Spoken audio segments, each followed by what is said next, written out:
déjà vu la flemme?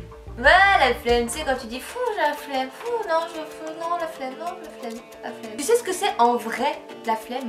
À la base des bases, la flemme ça s'appelle pas la flemme. À la base de la base, la flemme ça s'appelle la paresse. C'est un peu notre monde actuel qui a donné un nouveau nom à la paresse, histoire de rendre ce mot un peu moins fort, tu vois.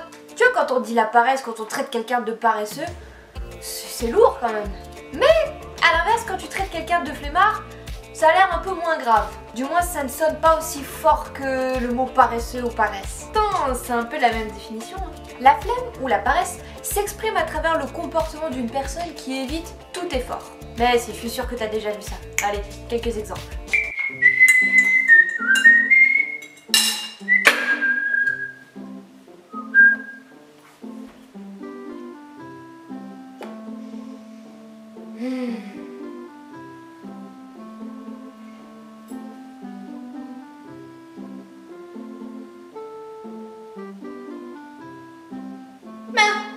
Flemme.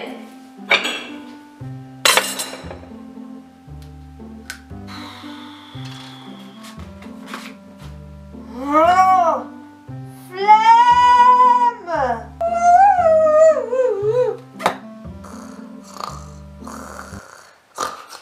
flemme. Flemme. Regardons un peu ce que dit la Bible à ce sujet. On va aller voir du côté des proverbes. Ne laisse pas la flemme t'empêcher de prendre ta Bible et de la lire avec moi. Allez, prends ta Bible et tu peux chercher dans Proverbe 19 au verset 24. C'est le verset du jour.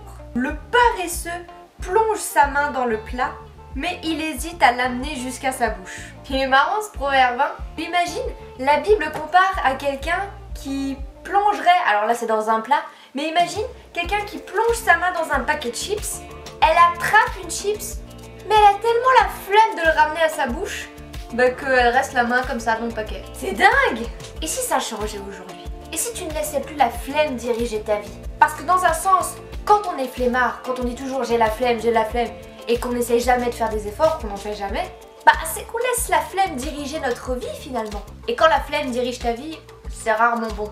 Et regarde la preuve, le gars qui a plongé sa main dans le plat et qu'il hésite parce qu'il a la flemme de la ramener à sa bouche, mais qu'est-ce qu'il va faire s'il se nourrit pas? Il va mourir. Que ce soit quand tu travailles à l'école, pour faire tes devoirs, quand tu fais du sport, quand tu dois aller aider quelqu'un, ne laisse pas la flemme t'empêcher de faire tout ça. Ne laisse pas la flemme t'empêcher de faire ce que tu dois faire. Un jour, quelqu'un m'a donné un super bon conseil pour apprendre à ne plus être flemmarde. À chaque fois que je devais faire un truc et que je me disais « Oh, j'ai la flemme de faire ça », tout de suite après, je me disais « Est-ce que c'est la flemme qui dirige ma vie ?» Et là, non, ça m'encourageait à me dire « Mais non, c'est Jésus qui dirige ma vie, pas la flemme !» Ça m'a encouragée et ça m'a aidée. Et toi, est-ce que c'est la flemme qui dirige ta vie?